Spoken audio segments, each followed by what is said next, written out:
እስካሁን አላገባውም ምን ትመክረኛለህ? ማግባት ትፈልጋለህ ወይ ነው? አዎ በደንብ የምትፈልግ ከሆነ መመዘኛ ማውጣትተውና አክቹአሊ ማንለውጣቸው ነገሮች አሉ። ካገባን በኋላ አፍንጫው ጎራዳ ከሆነ ሰልካካ ልታደርገው አችልም።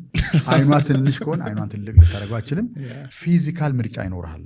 ስታይ ደስ የሚልህ የሰው አይነት ይኖራል። ያንተ የግል ፕሪፈረንስ ማለት ነው። እሱን ሴት አድርግ። ከዛ ውጭ ያለውን ነገር በሙሉ ግን ለመስራት እንደ ፕሮጀክት ራስን ኮሚት አድርገህ ለመስራት እንትን ማድረግ ያስፈልጋል። እኔ ምን አይነት እንትን ይመዛል አሁን ከገባኝ በኋላ ግንኙነት 100-0 ነው እንጂ 50-50 አይደለም። አብርሃም አሁን የዚህ ምድር የመጨረሻው አይዲያል ባል ምን አይነት ሰው ነው ብዬ ብነግርህ ካን ዩ ቴል ሚ? እሷን ተዋትና ማለት ምን አይነት ሰው ነው ለልጆቹ በቃ አይዲያል አባት፣ ለሚስቱ እድሜ ልክ የሚዘልቅ የሚናፈቅ አይነት ባል ምን አይነት ነው? ይሄን ሰው ከሰራኸው ለዛ ሰው የምትመጥን ሴት ከሰማይም ብትወርድ ከጨረቃም ብትወርድ she's going to come። አንተን ትተህ እሷ ላይ ፎከስ የምታደርግ ከሆነ ግን ልክ ሙቪንግ ታርጌት ለመምታት is not going to happen። ስለዚህ ተረጋጋና የዚህ ምድር አይዲያል ሴት የሚገባው አይነት ወንድ አድርገህ ራስህን ስራ። አለቀ በቃ።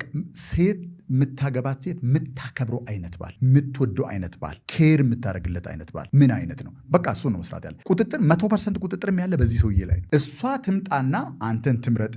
when she fits ሁለቶቹም አንድ አይነት ነው የሚሆኑት ማለት ነው። ስለዚህ ሰው በውስጡ ነው መስራት ያለበት እንጂ አንዱን ፈቶ ሌላን ሰው በውጭ በኩል ጣትን እየጠቆምክ በመፈለግ ልታመጣ የምችለው ምንም አይነት ነገር የለም። ስለዚህ መሆን ያለበት ምንድን ነው? አይዲያል ባል ማን ነው? አሁን ይሄንን ለምን መሰለ የሚል አንደኛ በአንተ ላይ ኮንትሮል አለ። ሞዴሉን ብታስቀምጥ ከዛሬ ጀምረ መሆን የምትችላቸው ነገሮች ማድረግ መተግበር ትጀምራለህ። እንዴት እንደምትታገስ፣ እንዴት የሰዎችን ስሜት ማዳመጥ እንደምትችል፣ የሴቶች ስነ ልቦናስ ምንድን ነው ከወንዶች በተለየ ስለምንለያይ ማለት ነው። ይሄን በደንብ ካጠናህና ለአይዲያል ሴት የሚመጥን ወንድ አድርገህ ራስን ከሰራህ ቀኑ ሲደርስ ታገኛታለህ። የሆነ ቦታ የማታውቀው ቦታ ልብህ ያውቃታል። ዲስ ሴት የምትልበት ቀን ይመጣል። እሷም አታንገራግርም። ሺዝ ጎይንግ ቱ ፒክ ዩ። ስለዚህ በአጭሩ መስራት አንተን ነው የምትሰራው። ኦኬ ተጋብታችሁ ጨረሳችሁ እንበል። በእጮኝነት ጊዜ ውጭ ለውጭ ሻይ ስትገባበዙ አብራችሁ ስትዝናኑ የነበረችው አይነት ሳትሆን ብትቀርስ ነው አሁን ጥያቄው። ኢን ሞስት ኬስስ አይደለችም።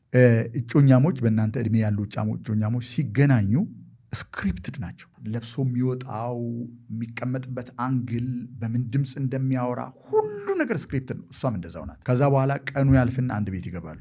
አብሮ የወለዱትን ልጅ ማሳደግ ይጀምራሉ። አንድ ገቢ ይጋራሉ። ነገራቸው ሁሉ አንድ ይሆናል። በመጠንቀቅ ስክሪፕትድ በሆነ መንገድ መኖር ታቆምና የእውነቷ ሰው ትወጣለች። ለሰውየው የተለወጠች ትመስለዋለች፣ ግን ድሮ ነው በፊት ነው ትክክል ያልሆነው እንጂ ይችኛዋ እውነተኛዋ ናት። ስለዚህ በዚህን ጊዜ ይደነግጣሉ ብዙ ወንዶች፣ ሴቶቹም ይደነግጣሉ። ተለወጠ በቃ ከተጋባን በኋላ አልተለወጠም። የበፊቱ ፌክ ነው፣ ይሄኛው ነው ትክክለኛው። ስለዚህ ስትጋባ ከጠበቅከው መንገድ ውጭ ሌላ አይነት ኤክስፔሪየንስ ብታገኝ ምንድነው የምታደርገው? ትምህርቱ እዛ ነው የሚጀምረው ማለት ነው።